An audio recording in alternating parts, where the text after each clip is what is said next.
Hello, Kawaii Creatives. How are you? So, we're going to dive into the 5 different types of imposters for imposter syndrome. I've been talking a lot about fear and getting out of your comfort zone and confidence and how to do it and all of that good stuff. So, let's start with what the 5 types are, and I'll tell you where I'm going to put those into some J fashion moves.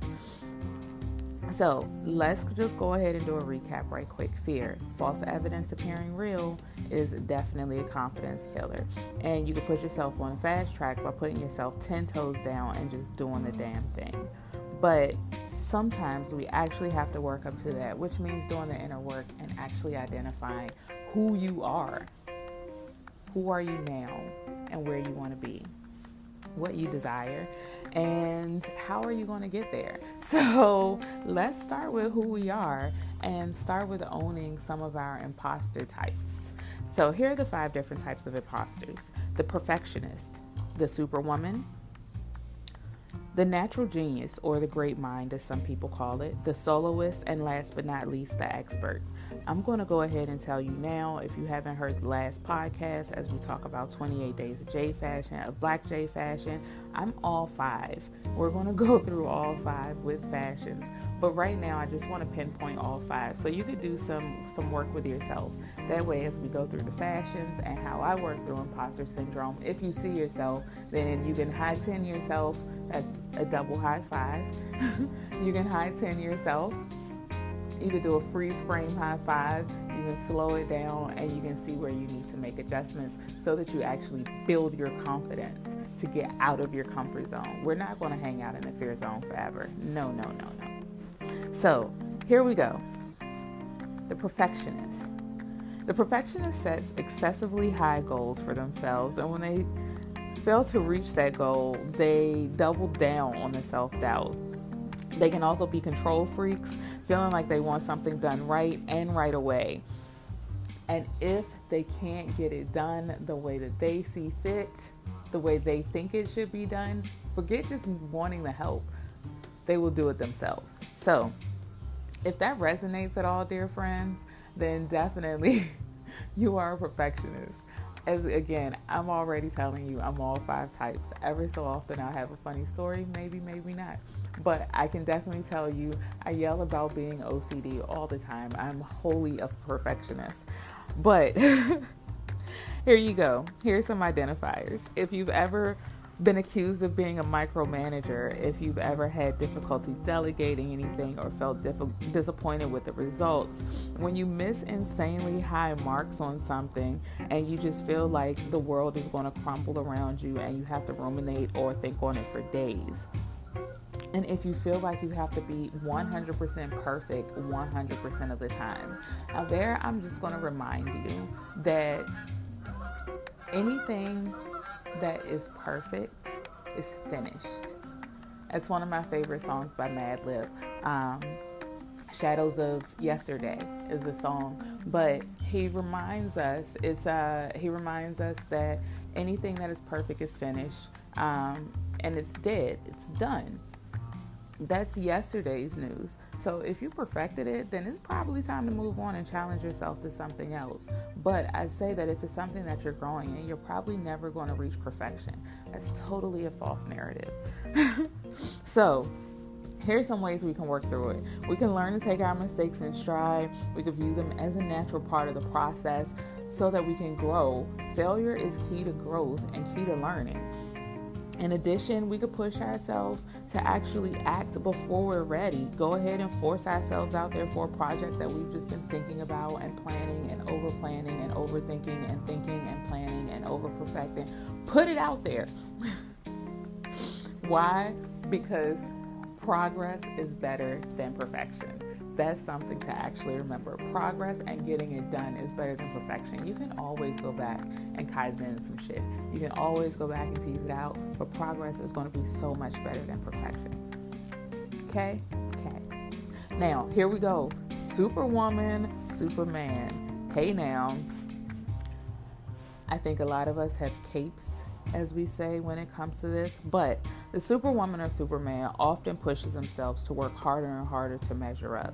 It's a false cover-up for insecurities, and the work overload often harms our mental health and our relationships around us. No. That is not the jam. So if you have seen your relationships or your mental health wane simply because you have had your head down and you have been on your workaholic BS, that's short for bullshit. And I'm going to say it because I'm going to call myself on it and read myself for filth. And yes, you are a superwoman and superman, and we need to seek help. So look, do you stay later at the office, or you decide that you want to actually do more work or forego any of your personal time to get your work done and just stay late? Stressed when things aren't working out and you can't find downtime to decompress, to actually regroup and all of those good things.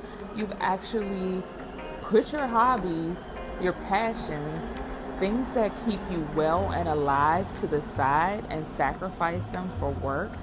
And if you truly feel like you haven't earned your title despite any evidence, accolades, tangibles, those things, and you feel like you still need to prove your worth, and let me tell you, honey boo boo child, you are a superwoman. Let's not do that. Seriously, being a superwoman or superman actually means that we're addicted to validation when it comes to working, not the actual work itself, like outside validation. So here's some things that you could do to make this a bit more reasonable for yourself. Start training yourself to veer away from external validation. No one should actually have more power over making you feel good than you. Again, it's called self-esteem, I believe the term is, which means esteem of the self. And you have everything within you, dear Kawaii Creative, to make this shit come true, to have all of the validation. You have all of the tools, all of the things to tell you that you can do this. You have to trust them. Become your hype man. Turn that shit up. Believe in it. Enjoy it. Own it.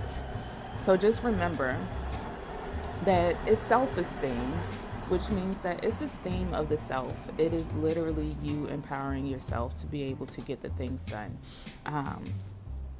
Nurture yourself and your internal confidence, your inner confidence, so that you can do the damn thing. I promise you, you are dope as fuck. You have to believe that, and you have to know it for yourself. It's not up for me or anybody else to tell you that from the outside looking in. You have to believe it from the inside looking in, and then spread that shit out to the world. Okay?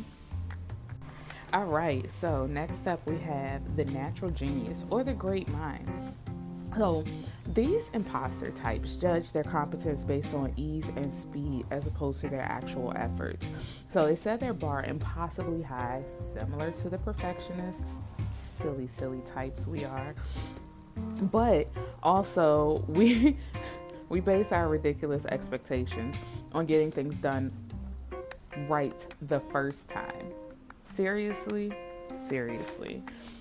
Well, if we don't get things done right the first time, then we're just like, especially for things that we know are in our wheelhouse, that we know are a part of our innate and our natural born talents. We know that this is something, like, this is our jam. Like, we feel it in our bones type of deal. Instead of feeling like we should hone something and make it better, we're just like, yeah, this comes natural to me. And you want to, or you expect that you get it right on the first try. Much like being a natural born artist. Now, let me tell you, as a natural born artist, I'm going to go ahead and be frank with you that you still have to hone that shit.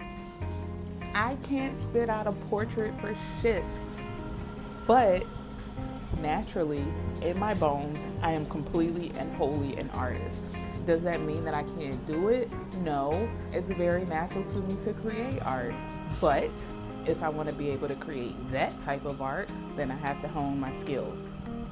So, here we go. Are you excelling without much effort? Are you used to doing it? Do you have a track record of getting straight A's or gold stars and everything? Were you told frequently as a child that you're the smart one in the family? Do you dislike the idea of having a mentor because you can handle these things on your own?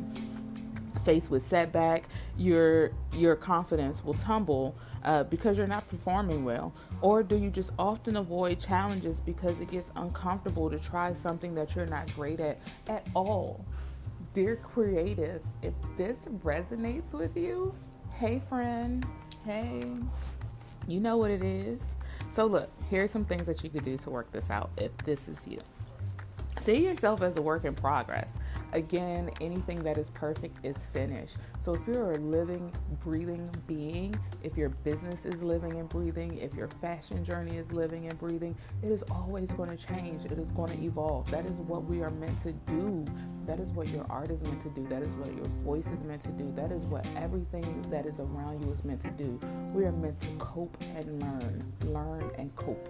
So that means that everything that you touch, as long as it's living and breathing, is going to ever evolve. It is going to be forever a work in process. So you can accomplish great things. It involves lifelong learning and skill building for everyone. So rather than beat yourself up about these impossibly high standards, find things that you can improve over time. There's a little thing called Kaizen. Look it up. And do that shit 1% at a time. You probably will enjoy that life and being able to see the results and seeing the person that you grow into being. And boy, are they going to be fucking amazing. Get to work. Number 4 is a soloist. I am a solo entrepreneur, so I'm going to tell you now that I'm reading myself for filth. So the soloist feels as though asking for help reveals phoniness. It's okay to be independent, but not to the extent that you refuse assistance so that you can prove your worth. So here we go, because it's pretty straightforward. Do you firmly feel that you need to accomplish things on your own? Are you in your head like, I don't need nobody's help? And do you frame requests in terms of the requirements of the project rather than the needs of the person, or the needs as a person rather? So I am a person, I need this, as opposed to this is the project, this is what I'm looking, show me the data. Man, there's a lot to unpack in the soloist imposter type, especially as a creative. I'm not going to even front.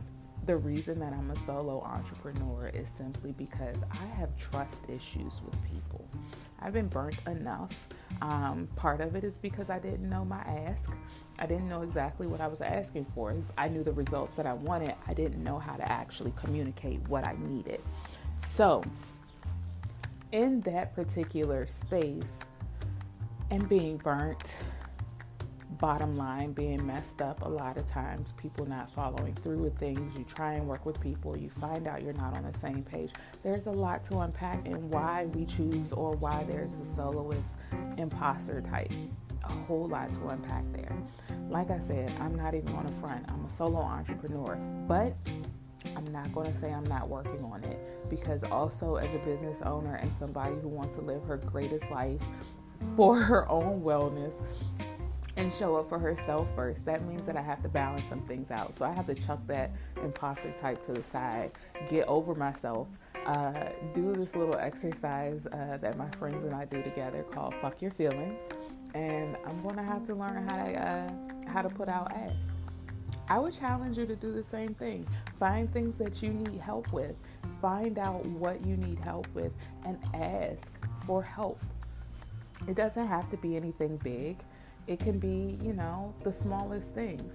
But with those small things, start working on reaching out and just asking for help for small things. Start resetting yourself to know that you get farther.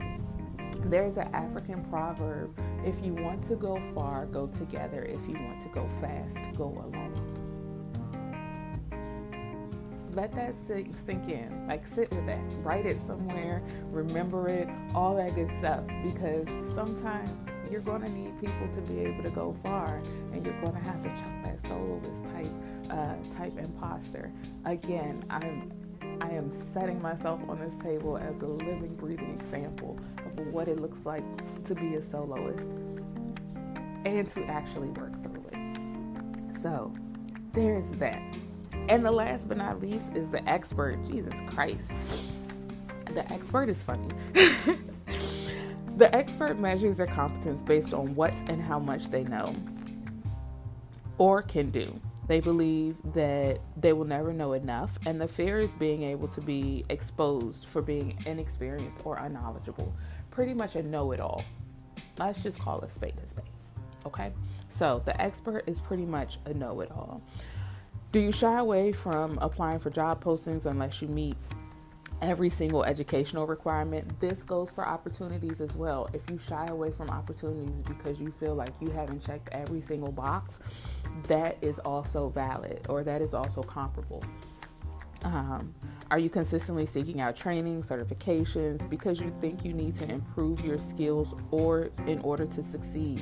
Especially if you're about to hit go on something and it's like, no. Let me pull back right quick because I have to learn these other 12 million things before I can actually deliver it. Even if you've been in a role for some time, you can relate to feeling like you still don't know enough. And do you shudder when someone says you're an expert? If any of that resonates, fam, you are definitely an expert imposter type.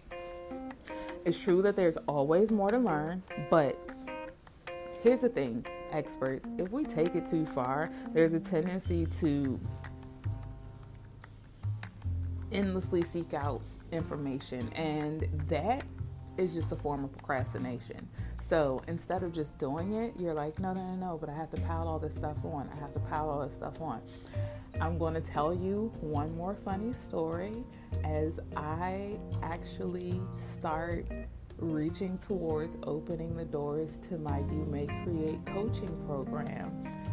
I have often felt that way.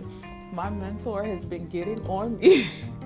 And we talk about it so that way we can get it out in the air.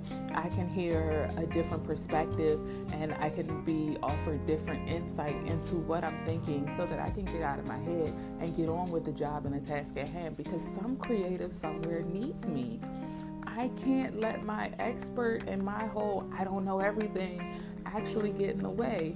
Again, if something is perfect, it's finished. If it's perfect, it's done, it's over, it's dead. That means that there's nothing else to learn, and I know it all. I don't think that's the journey that I'm looking for. How about you, creative? So look, that is the end of our jam together today. And I really hope that something shared in terms of looking at these 5 types helps you see yourself so that you know what you need to identify in yourself as far as who you are, so you know what you need to work on intentionally so that you can grow into the person that you want to be 10 years from now. You need to be showing up as that creative today that you want to grow into 10 years from now. It's like a kid putting on oversized clothes, and they keep trying them on like dad and mom's clothes because they have a vision of what they want to be like when they get older, which is usually something closest to them. And they're going to emulate that. Become that child. Put on those oversized clothes knowing that you're going to grow into them. Start showing up as the creative that you want to be 10 years from now. Be amazing, be great, be honest with yourself, and most of all, be creative. I'll see you guys in the next episode. It's been great. Again, I hope you learned something. I hope something was helpful. If so, hit me back. Anywhere, DM, email, you can send messages on this podcast. I would love to know how I can support you on this journey. So, all right, Kawaii creatives, let's get these imposter types nipped in the bud so that we can get on to being great. Jane.